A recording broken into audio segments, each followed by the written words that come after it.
I'll record it on this computer. Yeah. So welcome everyone to our Zoom Q&A today. And I apologize to all the Facebook people that we weren't able to do this live. We had technical difficulties, but you'll get to see this on the replay. So I apologize, you can't ask questions live. So we're just opening it up this time. Usually we have a topic, but today we're just going to do Q&A. And so just to make sure that I get to all of Sally's questions, I'd like to open up with one of hers because it was a really good question that I think some of you might have, although you may not have really thought about it. So she said, on your Reiki journey, which Reiki event or meditation session, seemingly good or bad, had the most powerful lesson and what did it teach you?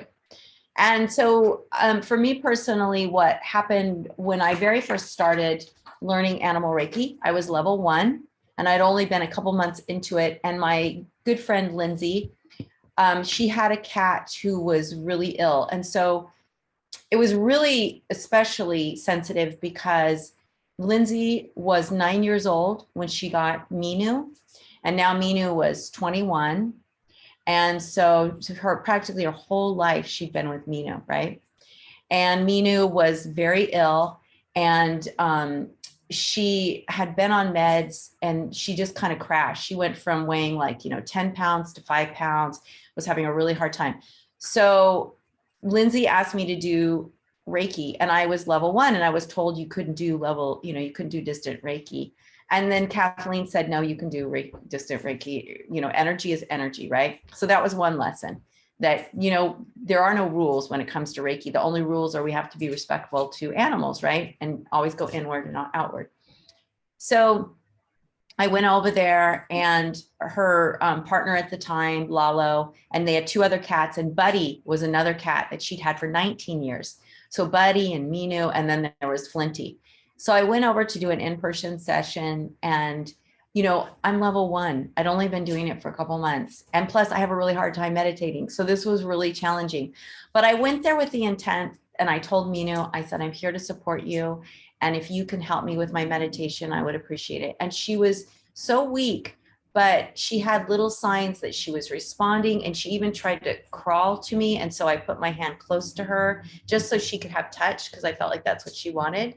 And she taught me that, with sick animals, we can't use hands because they can't move away. And so if she didn't like it, what was she going to do if I used hands on her? So that was another reinforcement of why we don't use hands. And so I did distant Reiki with Minu. And what happened was Lindsay took her to the vet and the vet said, we really should put her down. And Lindsay was upset. And so Lindsay went outside with her and said, Minu, if you don't want to go, please give me a sign. And Minu struggled to lift up her head. And she was like, okay, I'm taking that as a sign. So she took Minu home. And for 3 weeks, we did Reiki and distant Reiki, in-person Reiki. And then it was really rainy. It was weird. It was rainy in California. It was a January. And it had been raining a lot this 1 week. And on the one sunny day, the sun had come out, Lindsay called me and she was crying, saying she thought it was Minu's time. So during the whole time that we were supporting Minu, the whole family was involved, the other cats. It was really beautiful. When I would go over there, everybody, Lalo, Lindsay, the cats, we would all just sit and meditate, for about 30 minutes together. And sometimes I would just sit with Minu alone and they would be out in the front room if something was going on, but it was always really quiet. And what Minu taught me too was, since I was so new to this, she taught me that it's really important to give animals the space to go to the bathroom, to go get something to drink, to go get something to eat so that they're comfortable. Because a couple times during our sessions, she would leave and I think, oh, well, and this was when she got stronger because she got stronger with Reiki. So I should back up. She was very weak when I first started and then she got her. So it was kind of like, well, obviously, she may not want this. So I decided when she would do that, okay, I'm just going to sit and meditate. And then she would always come back.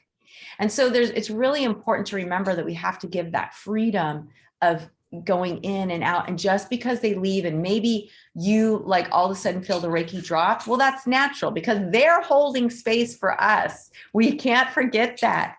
We're sitting there meditating, we're holding space, but they are also in that space. So when they leave, sometimes people say, oh, and I just felt like the Reiki session ended. Make sure that you stay a few minutes longer, at least 10 more minutes in that space so that they have a chance to come back. And after they've, gotten whatever they need to come back to you. Because so many times, I cannot tell you, people say, yeah, so I just stopped. I felt the Reiki end. And I'm like, if you only would have stayed, because so many times that's happened to me. I think, oh, it must be over. And then here comes the animal and comes back. So it was really, that was another lesson, a really important lesson I learned from Minu was to always just stay in the space and give them that time and energy to come back. And so when the day when she passed, I had to drive over there and she said, I think Minu's going to go. And by the time I got there, Minu had passed.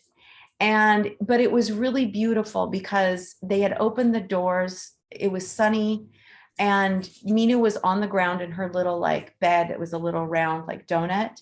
And Buddy, the 19-year-old cat, had wrapped his body around the donut and was just laying there. And we let Buddy lay there for like an hour.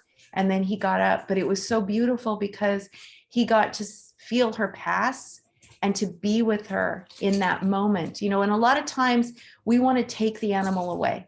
We want to like remove it but so many times the other animal needs to process that removal, like, right, that leaving of the body.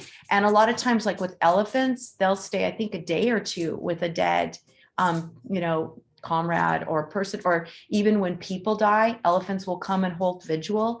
So it's like, it's really important that we allow that kind of time if there's other animals in the house when an animal passes. And I didn't do that with my dog Titus, and I should have, because Leo and he were best friends, and it was all so fast. The vet came, put him down, we buried him in the backyard, and Leo, like, I thought, oh God, Leo didn't even come, but Leo needed time to process it. And then a couple of days later, Leo started to get really depressed, and I felt bad.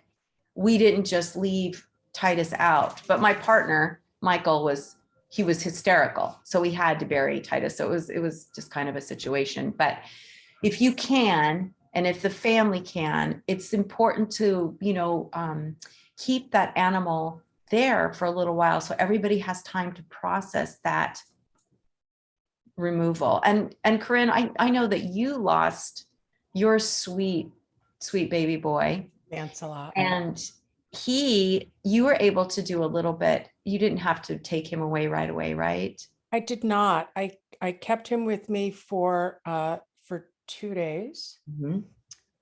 And we did some ceremony,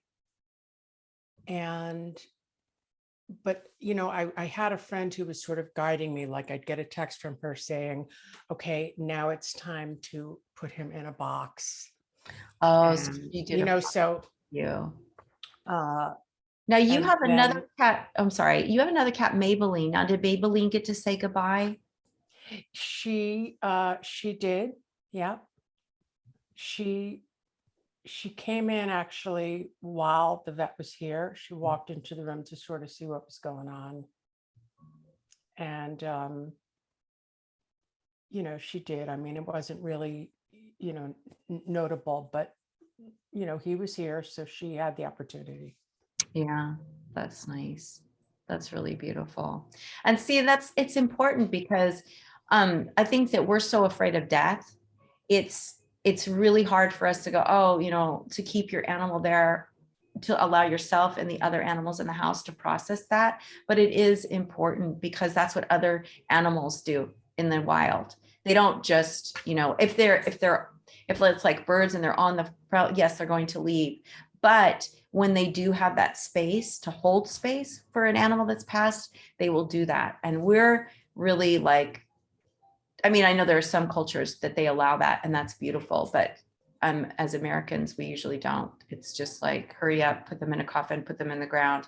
Let's just forget, and it's this kind of thing when really there's a lot of beauty in that. So that's what Minu taught me, Sally. And I know that that was kind of a long response to it, but what my takeaway is, and I hope it's a takeaway for all of you, is that, you know, we have to practice patience when we're holding space for animals. We ask them for their help, because even when they're ill, they love to be of service. You know, you can imagine on your deathbed, if you still have life in you and someone says, you know, I would just love if we would meditate together, or if you could help me just be okay with this. Of course, you're going to be, your heart is going to open to that.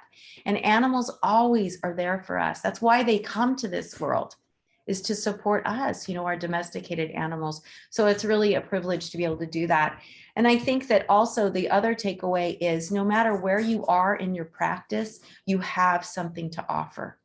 And really asking the animals to help support that is really important, because they want to be of service and they feel useful. And it's really, you know, they feel important, and we want to empower them that way. Because very, you know, how often do we disempower animals, right? We take away all power from them. And, oh, we're the high human and you're the lowly animal, when really they're up here and we're down here. We work so hard to get to that space, that enlightened space, that space of pure love and joy. We're always fighting. We're down here in really what could be termed like heaven and hell, right? Complete opposites of how we think, how we operate. And they're up here and we're trying so hard. So asking for their help starts to elevate us so that we start to connect at that higher level. So I want to open it up. Kid Sally had two more, but since I answered one, I thought I'd ask all of you if you have another question. Well, yeah, I was just gonna. Yeah. Oh, sorry, I was just going to add to what you said there. Was I had a similar learning when I knew my dog was, the vet was coming to the house, and the other dog I got my son to take out, and because I thought it would be less traumatic for them. Yeah. And also for my son, because he was quite young at the time as well, and he didn't want to be here. And at the very, very second the vet put the injection in and my dog had basically gone, my phone started ringing, and it was my son saying that my other dog had suddenly let out a bark and turned around towards the house. And that, obviously, at that very moment, even though she wasn't in the house, she knew exactly what had happened. And then when she came back, the vet had taken the dog away because we were getting cremated, and the vet had taken the dog away, so he was gone, so my other dog couldn't see what had happened. And that's a real learning point for me, because if they hadn't have phoned at that very moment, I would have thought, well, you know, she's probably noticed he's not here, but she knew exactly what was happening to him at that very moment. It's unbelievable what they sense. So yeah, completely echo everything you've said there. Yeah, I had a very unfortunate incident in a vet's office where my dog was getting put down, and there was another dog in the room. And as soon as Snickers, you know, the life went out of Snickers, the dog started crying and howling. It was really awful. And I didn't know, at that time, I didn't know anything about Reiki or energy or anything. And so I just knew that, oh my God, that was horrible. That should never have happened in that room with that dog. So yeah, you know, death is, some dogs are really, some animals in general are very sensitive to that energy of passing. Some not as much, but still they mourn, all of them, just like we do. Once they realize, like with Leo, once he realized Titus wasn't coming back, and that was his best friend. And when we did an animal communication session with Taya Strom, who is an amazing animal communicator, she said that Leo was just really confused. He didn't know why Titus had to leave, because they were best friends and Titus was always so amazing with them. So it was just a really hard situation. But you know, the one thing about animals, they forgive us. They're there for us. They don't judge us. And it's very hard, I think, a lot of times for us to remember that, because we judge everything. So we assume animals are judging us, but they're not. They come to us with pure love, pure of heart. It is the purest form of love we will ever know in this lifetime. You know, when we leave, of course, we'll be in pure love. But while they're here with us, it is pure love, no judgment, right? I can tell my dog, oh, I'm going to go take you for a walk. And then, you know, wait 3 hours. And she doesn't sit there and pout in the corner and go, you said that. You said, okay, I'm not even going to go on a walk with you now because I'm so mad at you because you promised and you broke the promise. You know what I'm saying? That's what we would do. We would do that. And even if we weren't like totally like that, we would be a little irritated. We're like, well, why did you say that when you didn't mean it? And then we're all like going in our head, does that mean? And animals are just like, oh, well, whatever. She didn't go. Okay, change screens, And so it's just important to remember that. But thank you so much for that, Yvonne. Lessons, right? We all have to learn lessons. Thank you for sharing. So anybody else have a question? Corinne, did you have a question? Well,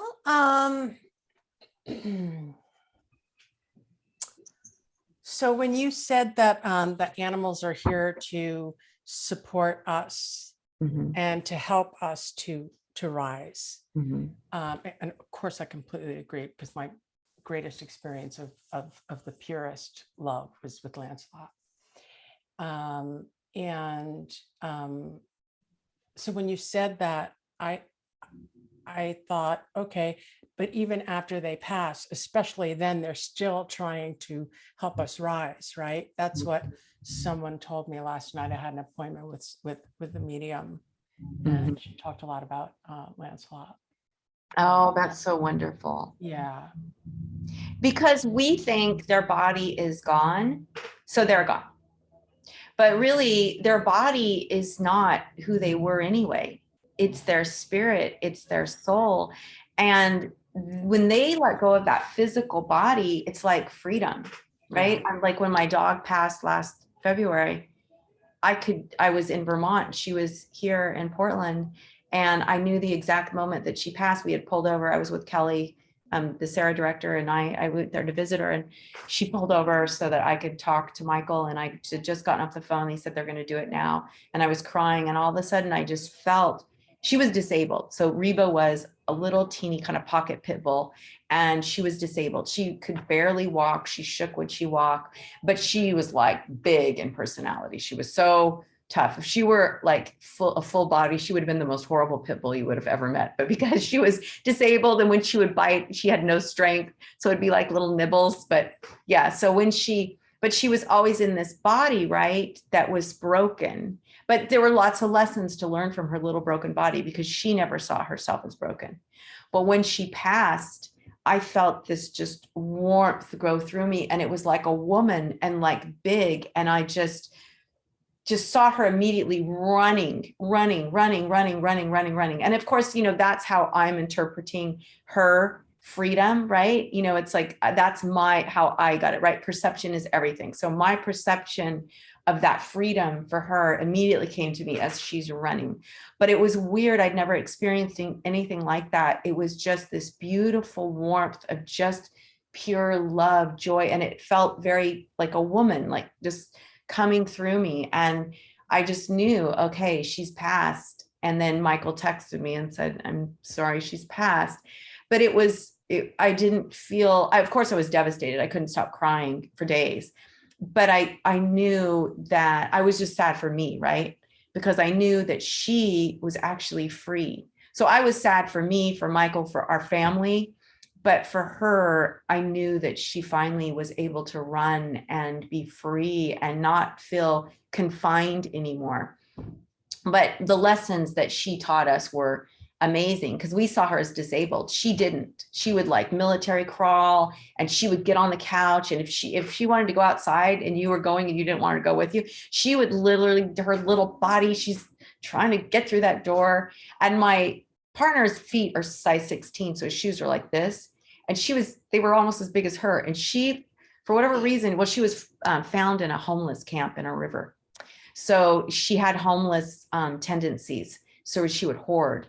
And so she would take his shoes, and she could barely walk. She'd stop, and then she'd keep walking and go put him in there. So, she had lots of just strength within her. So she was such an incredible teacher to us. And I really, truly believe that these animals come to us to teach us what we need to learn, and they leave when we've learned it. And then, they go on, and they're there to support us. Even when they've passed, it's us who say, you're past, you're gone. but really they're constantly trying to tell us, no, I'm still here, I'm still here. And they'll give little signs. And like you, Corinne, with the medium, you know, I'm sure there were lots of messages that he's still with you and that he's right there, And ready. he's not going anywhere. No, because that is, and you know, like if you think about yourself, you're surrounded with animals that you've had in your lifetime that are always here, like little guardian angels, just waiting for you to acknowledge that. And so that's something that's really beautiful about our practice, is because we get closer to that. We can start to feel that more deeply. And, you know, like before, when I lost animals, I would never have felt that, but because of the practice and because of the deep connection you can have with animals, and you know, the interesting thing is, it's like, you don't have to know animal Reiki to have a deep connection. Like you, Corinne, you didn't know animal Reiki. There are certain people in this world that understand that deep connection. Right. And then like what you experience, Corinne, when the animals leave, it's very devastating. That's why this practice is so important, to help us through those difficult times and really give us that peace of mind where we can then, in a calm state of mind, start to say, okay, well, I could talk to an animal communicator. I could talk to a medium. I could, you know what I mean? There's things that you can do. But when we're in this high, and this is scientifically proven, when your brain goes, so, you know, there's theta, there's alpha, there's delta, there's beta. So beta is our awake state. So, but when we're in high beta, which is you are stressed, you are upset, you cannot think clearly. And this is scientifically proven. You cannot think clearly, you will not think rationally, which is why it's so important to stop, breathe, and give yourself that space, which is what this practice gives us, which is what we can share with other people. Just that simple focus on your breath going into your stomach, and then focus on the breath, leaving your out through your nose. And it's really important for them to do the out breath longer than the in breath, because that also, it stimulates the parasympathetic nervous system. And so if we do that really slow breath in with someone and just guide them to expand their stomach, and then slowly, very slowly release that breath through their nose, and even do that even longer than the in breath. That right there, you can even feel as we're talking about it, it calms everything down. Now we can go, okay, what's the solution to this problem? How can I handle this, right? And it's what the animals show us too. When they're out of sync, they can't think, they can't hear, they can't listen, but that's us too. We don't see that, but the animals show us. That's what it looks like when you're stressed and you can't think. That's how they are. But just that simple calmness, we can share it with them, and they share it with us, right? When we're upset, they come over, like, you know, my dog will put his paw on my knee, like, calm down. Little Reba used to put her paw somewhere on you. Or when we have a huge pit bull, when he would get excited, she would go and put her paw on his back and just calm him down, right? And so it was just such a beautiful gift that we can give each other, that we can give animals, and that animals give to us. So just that calmness, that peace of mind. But for humans, we need that. We've got to walk through that breath, right?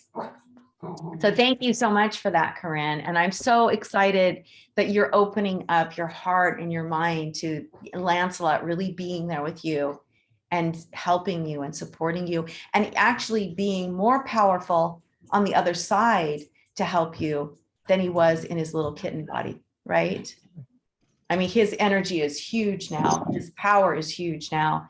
And it's like he can move mountains for you, you know? So I love that so much. Thank you. Thank you.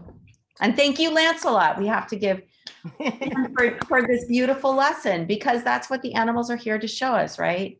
They are here to give us these beautiful, beautiful lessons. So, Jazz, did you have a question? Yeah, I'm hesitant to ask.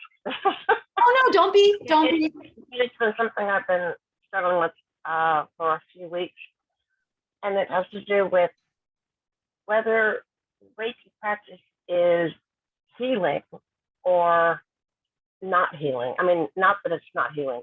No, I know what you mean.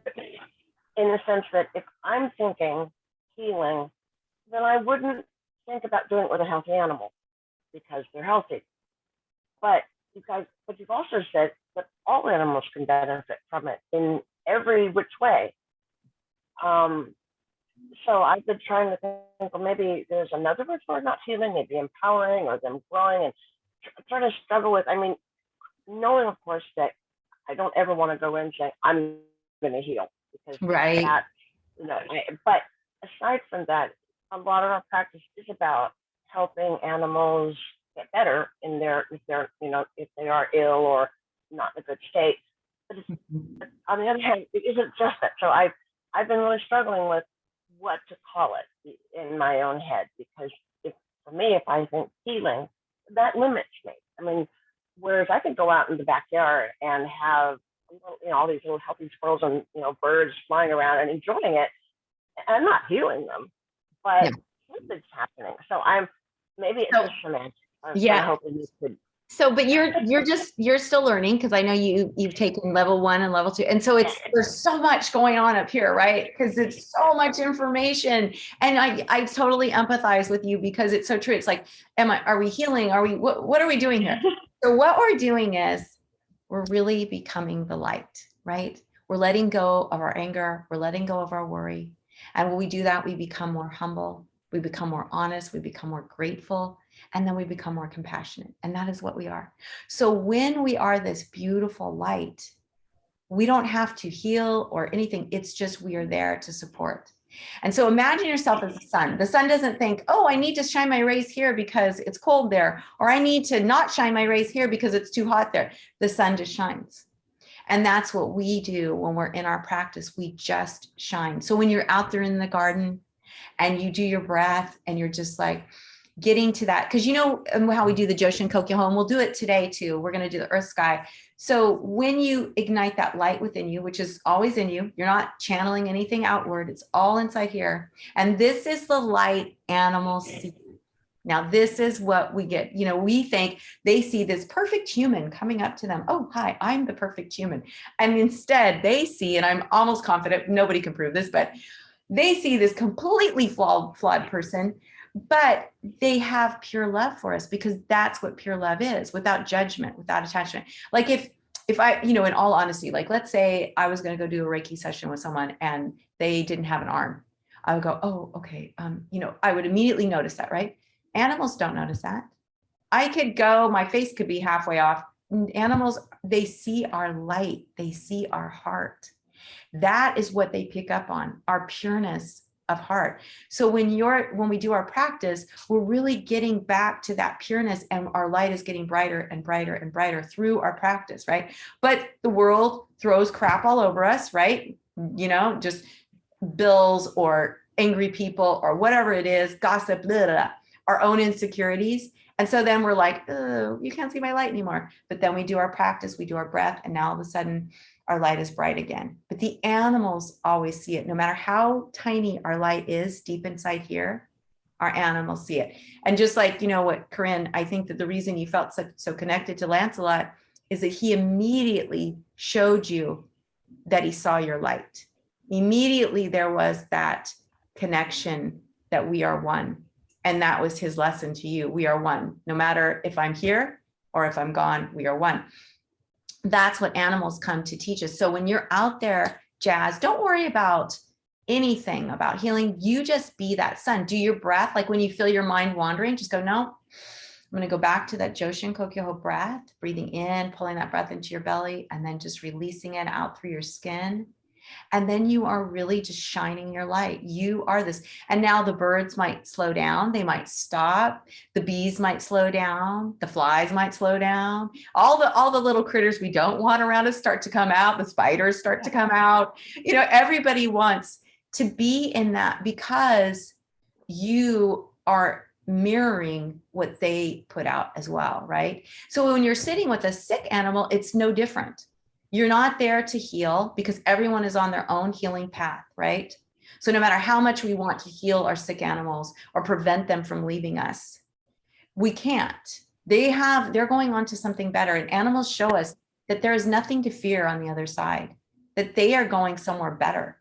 And wouldn't we want our animals to go somewhere better, especially if they're suffering? We don't ever want to, because the animals will hold on when we are not ready for them to go. They will hold on, even when they can barely hang on, You know, like I'm sure that was the case with Minu.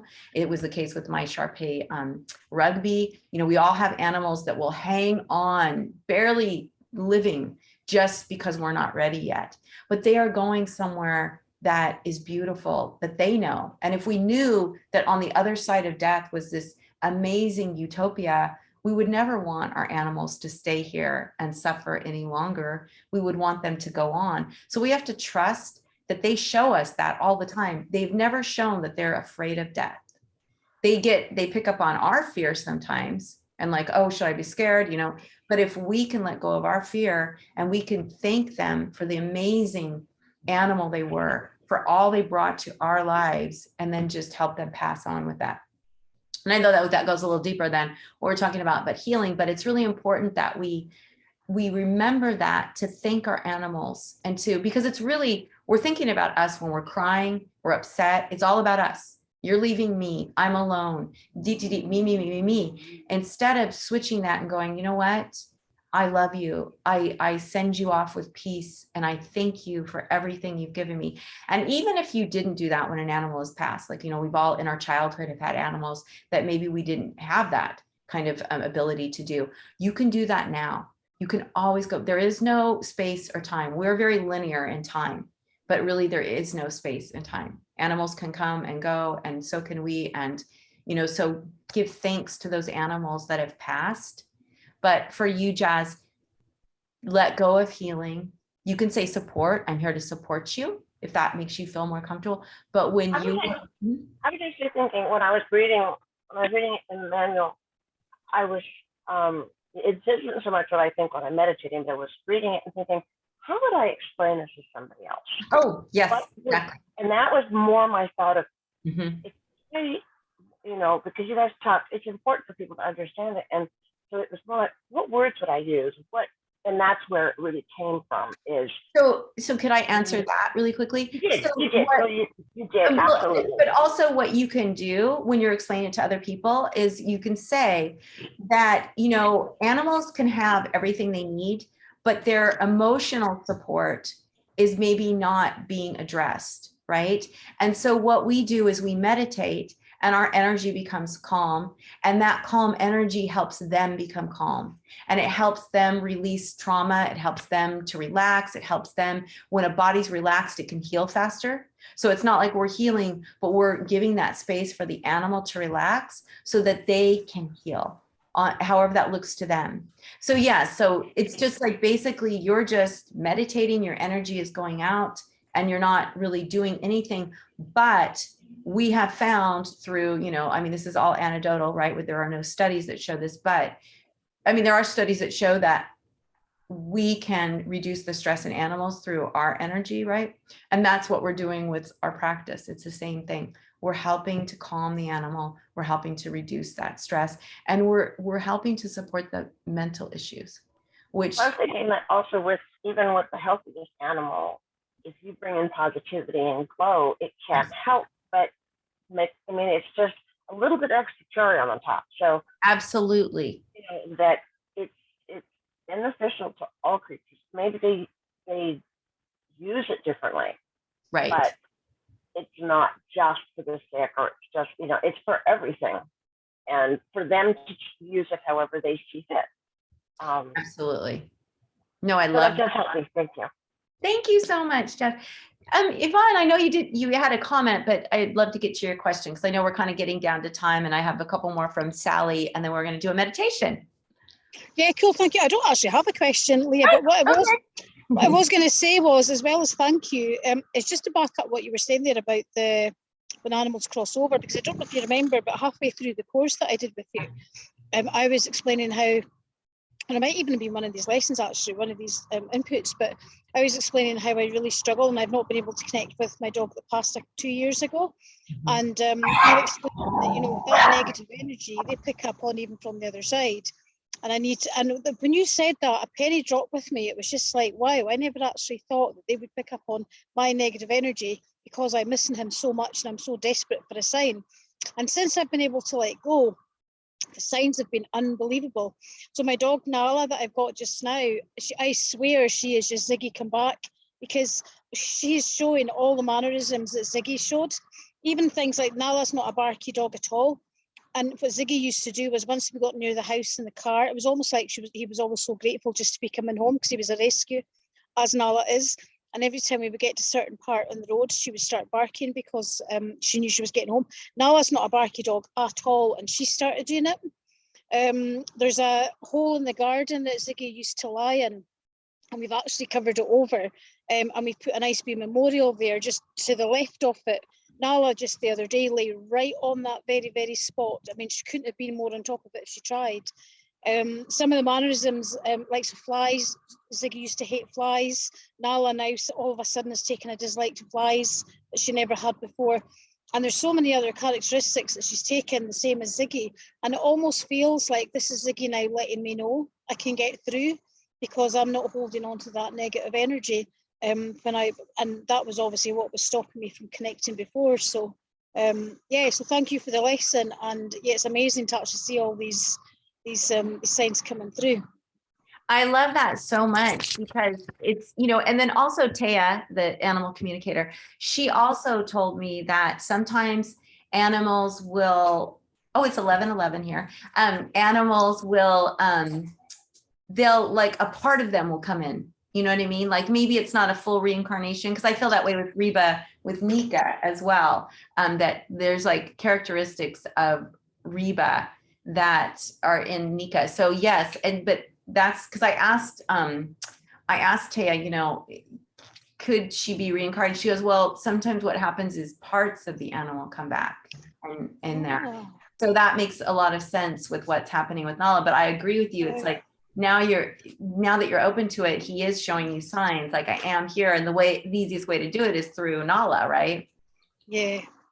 And just not holding on, just letting go, which is always hard, but it is that letting go. So yeah, thank you. Yes, absolutely. So I want to get really quickly to one of Sally's questions. So how do you speak to people who have begun their Reiki journey but do not encompass the true sincerity of the practice and are very headstrong in their idea of what they think Reiki is? I have just been accepting that it is their journey and not mine. Well, that's very important to realize that it is. Also, you have to realize that with a lot of Reiki practitioners, the way they learn human Reiki is very ego-based. I'm the healer. I'm going to heal you. And humans need that, right? So like if my shoulder is hurt and Corinne is a Reiki practitioner and I say, Corinne, my shoulder is hurt. What happens? So I'm going to put my hands here. My energy is going to go here. Both of our attention is going to go here, right? And I'm going to start to feel her energy. Or, you know, like, let's say I've got a headache. Here comes Jazz. Okay, I'm going to heal your headache, right? That's human Reiki. It's very, I'm the healer, you're the patient. But with animal Reiki, and this is a really good distinction, Sally, because we just did a presentation to the Canadian Reiki Association, and they are so supportive of what we're doing because it is not human Reiki adapted to animals. So the first thing you can say, Sally, is the let animals lead method is not human Reiki adapted to animals. That's what sets us apart immediately. So now they can't go, well, Reiki is Reiki. Actually, with animals, it's not. And then you can say the way we do it is through meditation, which also is different. We don't do hands, which is also different. We do use hands if the animal comes to us, like here's little Maple. You know, if I'm doing a session and I'm meditating, she jumps up, I can lightly put my hands, but I'm not going to be like going like this down her body. I'm just going to be touching her, right? Yes. And so I think, you know, in the UK, there's a very strong movement to make animal Reiki professionalized, but they're doing it as human Reiki to animals, which is very dangerous and unethical in a lot of ways because they're cornering animals, they're forcing hands-on on animals, they're no longer giving animals choice, and that's not a good thing. You always want to give animals choice, and that's also what separates us apart. So if you have someone who's really just diehard, well, what you're doing isn't Reiki, you can say, you know what?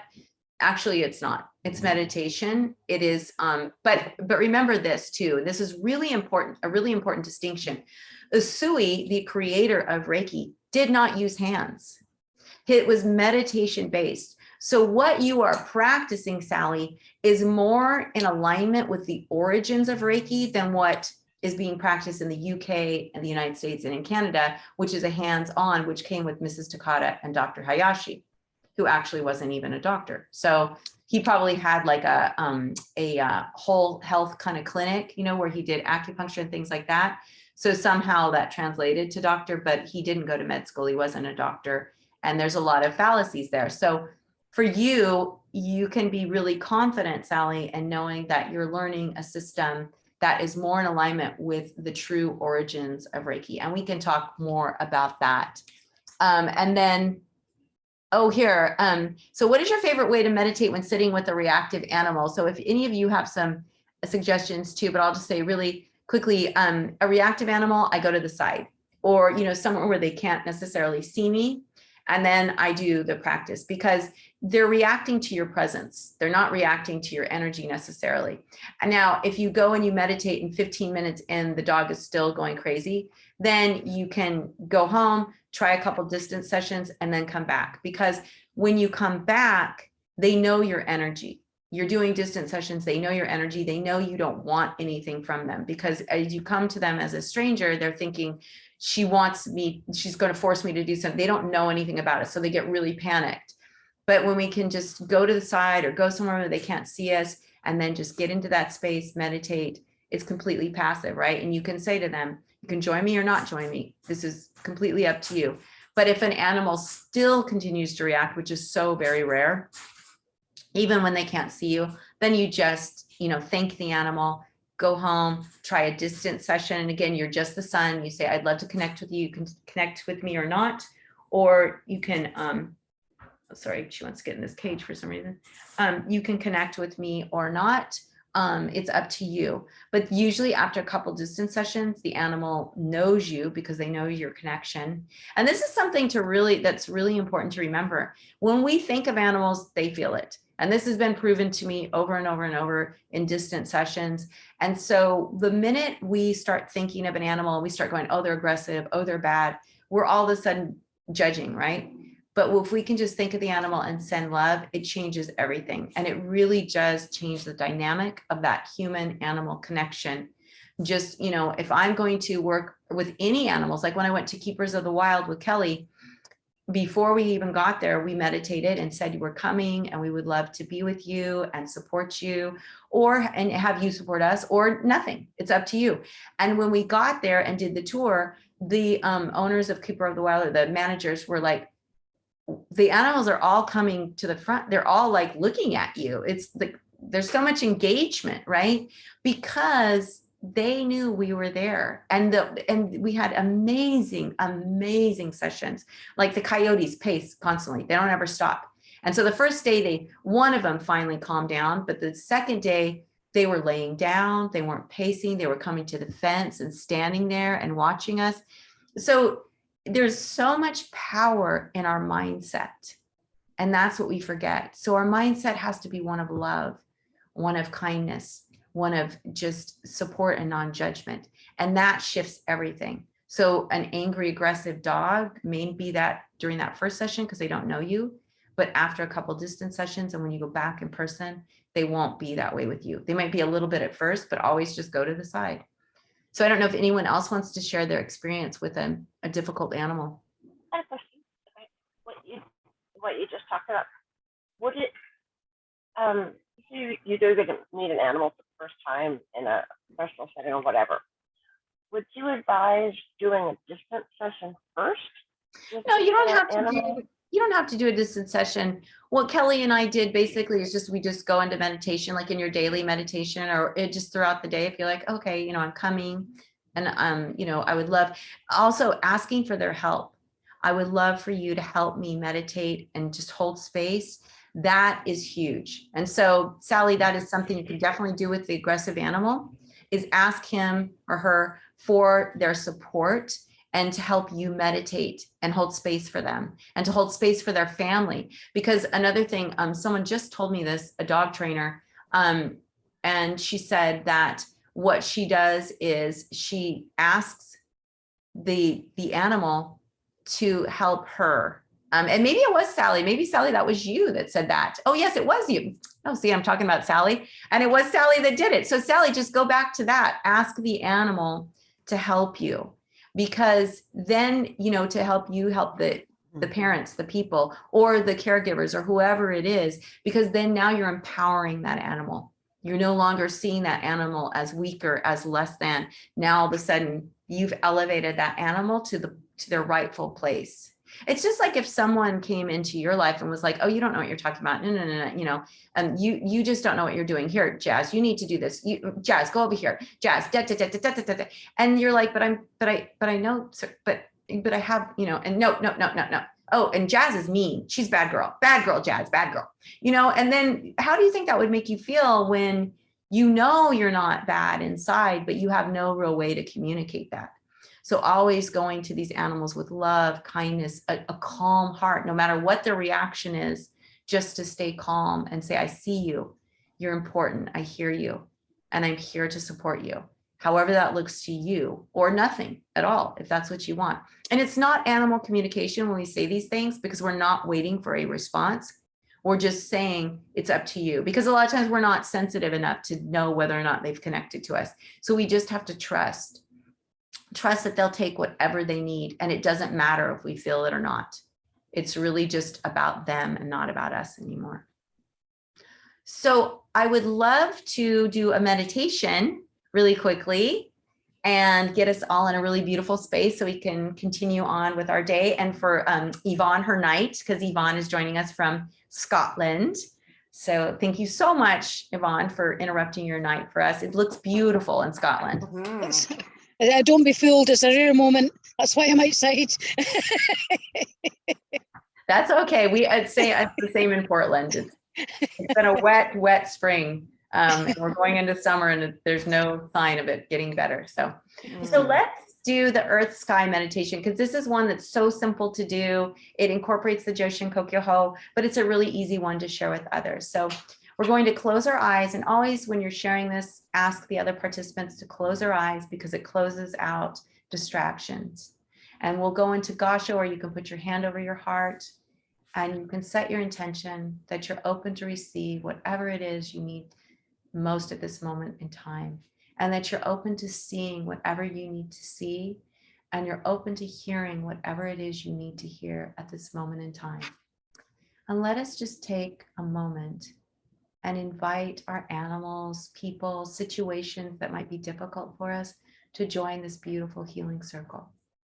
Keeping in mind that if you think of somebody during the meditation, just put them in and know that they will receive the same amount of healing as if they were at the beginning. And of course, I say healing and I mean support. So just for a moment, let's just put all of our loved ones and animals that need our support.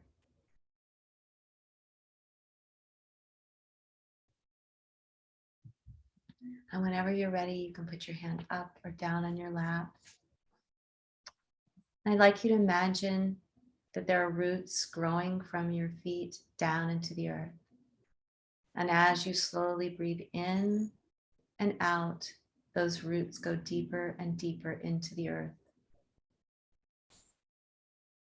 Your breath should be nice and gentle as your roots flow deep down to the earth's core. And now as you breathe slowly in and out, a very gentle breath, you start to feel the earth's energy come up through your roots. Feel that cool, calm, stable energy of the earth entering your feet, coming up into your calves, your thighs, and into your belly. As you breathe in and out, you feel the bottom half of your body becoming stable and strong. This beautiful, calm, cool earth energy filling the whole bottom half of your body with stability and strength. As you breathe in, feel that earth energy coming up and settling in your heart. Your heart starts to feel expansive, open. Now imagine there's a beautiful healing light coming from the heavens down into your crown. It comes into your forehead, stimulating your psychic and your spiritual awareness, expanding your mind. That light comes down into your throat, into your chest, and into your heart. As you breathe in and out, feel your body becoming stronger, more rooted with the earth energy, yet feeling taller and lighter as it reaches towards this beautiful healing light.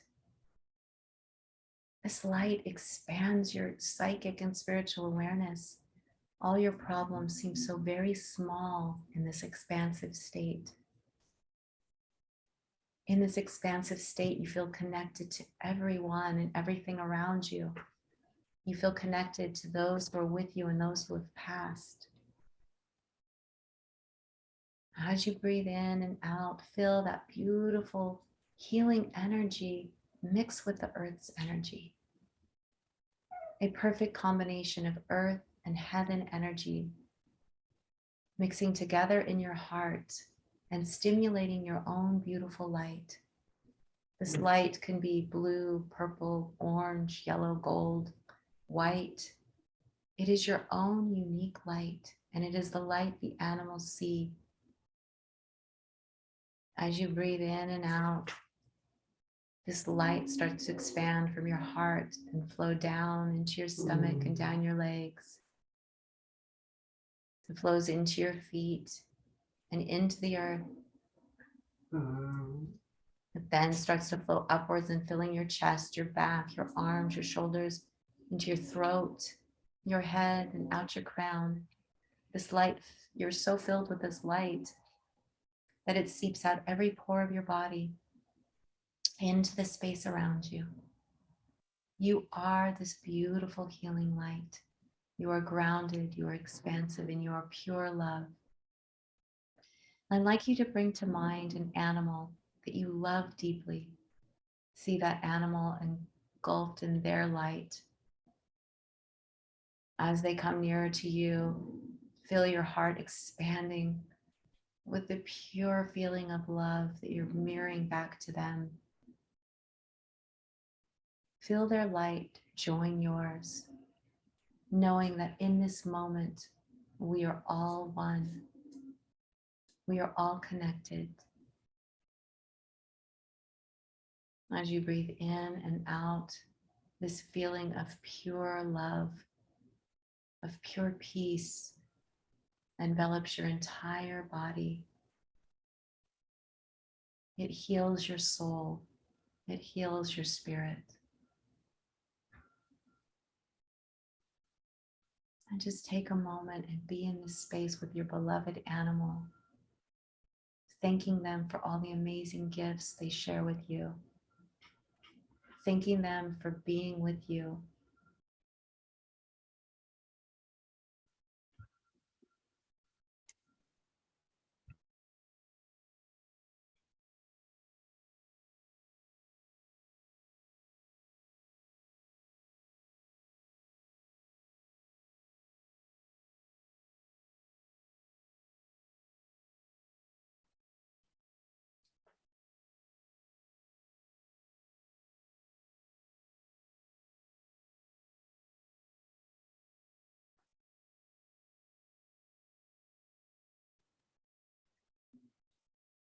We are going to slowly start to bring ourselves back, but do not release this beautiful space you've created with your animal.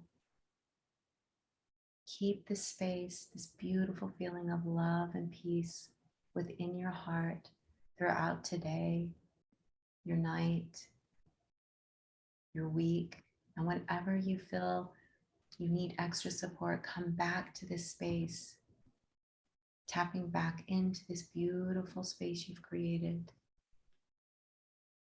Our animals are always with us, supporting us. And you can slowly start to breathe a little deeper. Maybe release the breath out your mouth.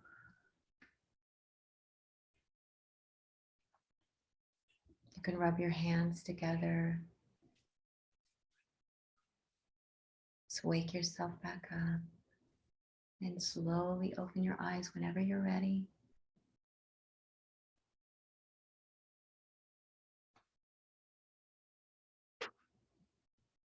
Thank you all so much for this beautiful session and for that beautiful meditation. I hope you all feel very connected to your loved one that passed.